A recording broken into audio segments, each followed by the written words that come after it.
Atzo, omendu zituzten duela 80 urte Errepublikaren baloreak babestu eta frankistek aurrera egitea geldiarazi zuten gudari, miliziano eta emakumeak Bilboko Artxandan.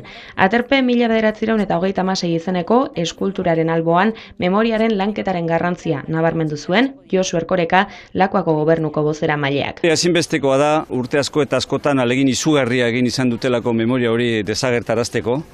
Eta egia berreskuratu beharra daukagu, benetan zer gertatu zen jakin dezagun eta gure ostetik etorko diren belaunaldiak ere ondo jakin dezaten, gertatu zena zelan gertatu zen, zergatik eta nolatan gertatu zen. Larun batean berriz, Gerra Zibilan hil eta Gernikan lurperatuta egon diren 82 gudari omendu zituen Gipuzkoako Foru Aldundiak Gernikan egindako ekitaldian. EAJaren batalioietako gudarien gorpuzkiak 80 urtez egon diran lurperatuta eta hietako 70 inguru gipuzkoarrak zirenez, erakunde aitortza egin diete Foru Aldundiko ordezkariek. Markel Olano, Gipuzkoako aldun nagusiaren hitzetan, gudariaien memoria ezabatzen saiatu da frankismoa.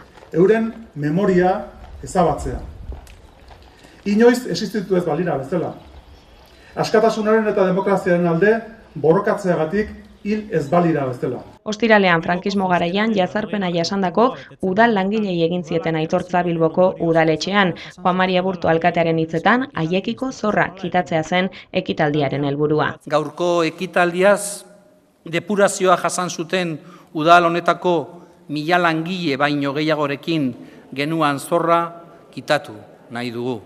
Gaurkoa justizia, maitasun eta aitorpenezko ekitaldia dugu. Askatasunaren eta demokraziaren alde, aritzeagatik fusilatu zituztenen aldeko plaka aurkeztu zuten bertan, eta Aritzipina historialariak 4 urtez ondutako ikerketaren emaitza izan den liburuaren berri ere eman zuten. En estas 184 páginas, además de analizar el aparato represivo franquista relativo a la depuración de funcionarios y la legislación, también hemos intentado otorgar el máximo protagonismo a los empleados y empleadas del ayuntamiento, sus experiencias y lo que aportaron tanto al ayuntamiento como al gobierno vasco y a la guerra civil.